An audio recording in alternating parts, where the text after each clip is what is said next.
Hello po, magandang tanghali para sa inyong lahat at welcome sa ating Midday Boost program. Ngayon pong araw ng Friday. Friday na agad. Parang nung nakaraan lang kakatapos lang ng Sunday pero ang bilis ng oras. Ang bilis ng panahon at ngayon ay Friday na. At still, nasa final week na po tayo. I believe ilang araw na lang para sa Saturday, Sunday, then Monday. Tapos na itong 40 days na pinag-uusapan nating it is written. And then 40 days of blessing. Para sa akin po, naging blessing po talaga itong meditation na ito para sa akin. I believe ganun rin po para sa inyo. Kasi napag-usapan talaga lahat ng aspect ng buhay. Walang pwedeng magsabi na hindi nila alam kung sinubaybayan yung program, then kung sinubaybayan yung verse. Katulad ng lagi kong ine-explain para sa inyo. Pagkagising ng umaga, meron tayong dalawang pinaka-importante na dapat gawin. Una sa lahat, number one is kausapin yung Diyos. Number two, kausapin ng Diyos. Sa paanong paraan? Salita ng Diyos. 'Di ba? Yan yung ginawa nating habit. And then kung naging seryoso po kayo nitong 40 days na to, hindi pa 40 days pero itong 40 days na purpose natin, kung sineryoso niya yan, meron na kayong habit na ganyan.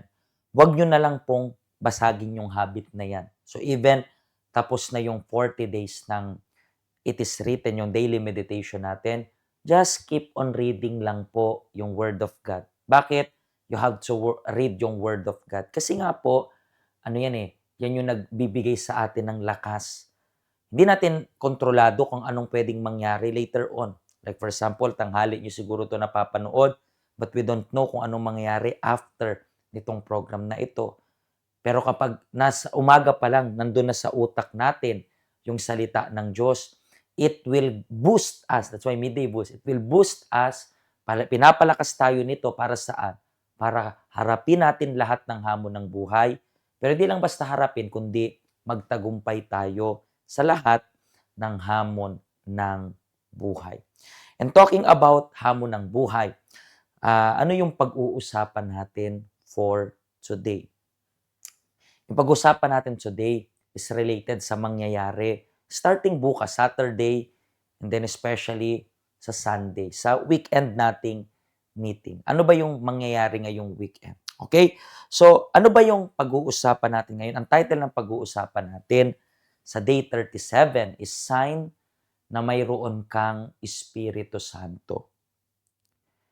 Kailangan nyo pong maintindihan kasi marami tong nagko-question sa atin kung paano ba daw nila malalaman na may Holy Spirit na sila. And then sometimes marami pong nagki-claim na meron na silang, but please, hindi ito para maglagay ako ng doubts para sa inyo. Kasi number one reason, kapag meron ka ng Holy Spirit, wala kang doubts. You are full of assurance. Pero marami nagtatanong. And maraming nagki-claim na mayroong Holy Spirit na sila. Pero pag tinanong mo, ano ba yung, ba't ba nila nasabi na may Holy Spirit sila? Nasabi nilang may Holy Spirit sila kasi nga nakaramdam daw sila ng something. So, binase nila yung Holy Spirit sa pamamagitan ng feelings. Pero hindi po yan feelings. Yes, kapag natanggap natin yung baptism ng Holy Spirit, pag may Holy Spirit na tayo sa loob, meron tayong peace, meron tayong joy, yes, mapu-feel tayo ng happiness, yes, nandiyan na tayo sa feelings. Pero hindi lang yan basta feelings kasi kaya rin naman natin maging masaya kahit walang Holy Spirit. Yes, pwedeng peke yung saya pero masaya pa rin. Pansamantala nga lang. Pero kung gusto mong malaman talaga na may Holy Spirit ka, yan ay sasabihin sa inyo ng verse. Yung verse of the day natin, Isaiah sa chapter 61, verse 1. Ang Espiritu ng Panginoong Diyos ay nasa akin. Paano niya nasabi na nasa kanya yung Espiritu ng Panginoon? Sapagkat hinirang, ibig sabihin ng hinirang is pinili niya ako na ano daw, mangaral ng magandang balita sa mga mahihirap. Okay? Babalikan natin lahat yan. Basahin mo natin yung verse. Sinugo niya ako para aliwin ang mga sugatang puso at para ibalita sa mga bihag at mga bilanggo na sila'y malaya na. Babalikan natin isa't isa 'to para mas maging clear ito para sa inyo. Pero ito talaga yung number one sign kapag yung tao ay may Holy Spirit na. 'Pag yung tao ay may Holy Spirit na, ano na ba yung kinikilos? Anong sign yung makikita ng tao kapag meron siyang Holy Spirit?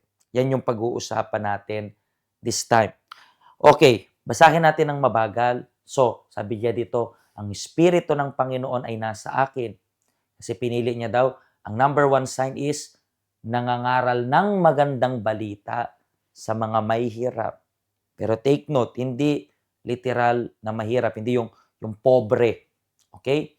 Pag sinabing may hirap, ito yung mga taong may pangangailangan. Okay? Ang ibig sabihin ng mahirap ay may pangangailangan. So, anong ibig sabihin ng may pangangailangan? Kasi even yung mayaman, may pangangailangan rin niya. Yes, nasasabi natin na yung mahirap kasi sila kasi yung visible kasi dahil nga wala silang pera, mas marami silang pangangailangan. Pero lahat ng tao may mga pangangailangan rin. May mga mayayaman pero kailangan nila ng peace.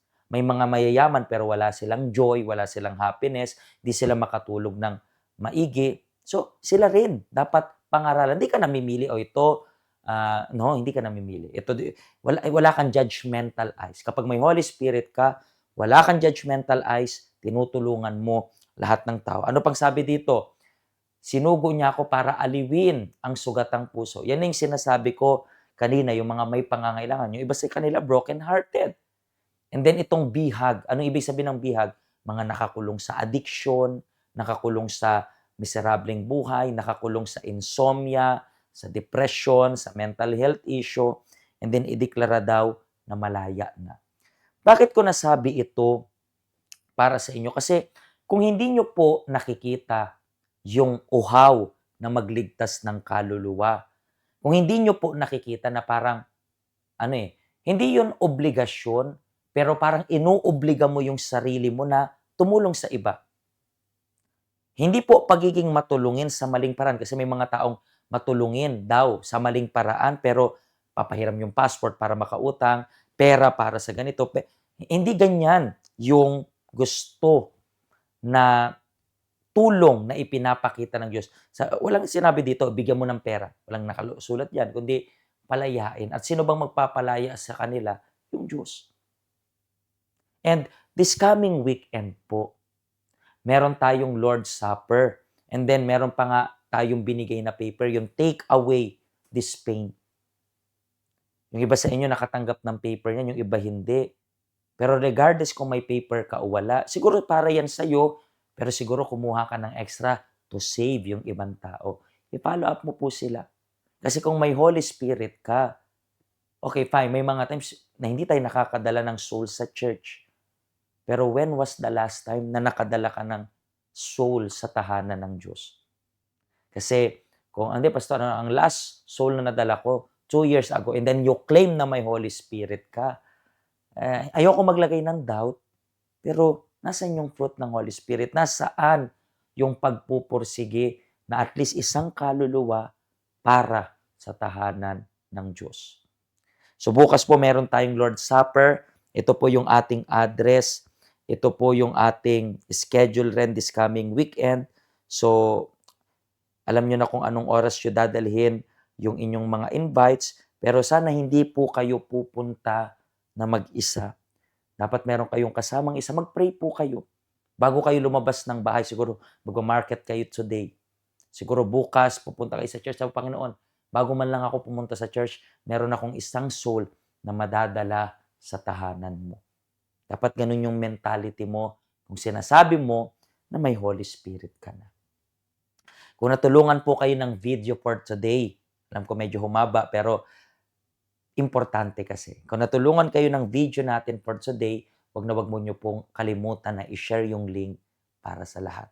Pagpalain po kayo ng Diyos, makita-kita tayo ngayong weekend sa ating Lord's Supper to take away yung pain sa loob ng mga tao. inaasahan ng Diyos na meron kang soul na dadalhin sa tahanan niya. Pagpalain po kayo ng Diyos.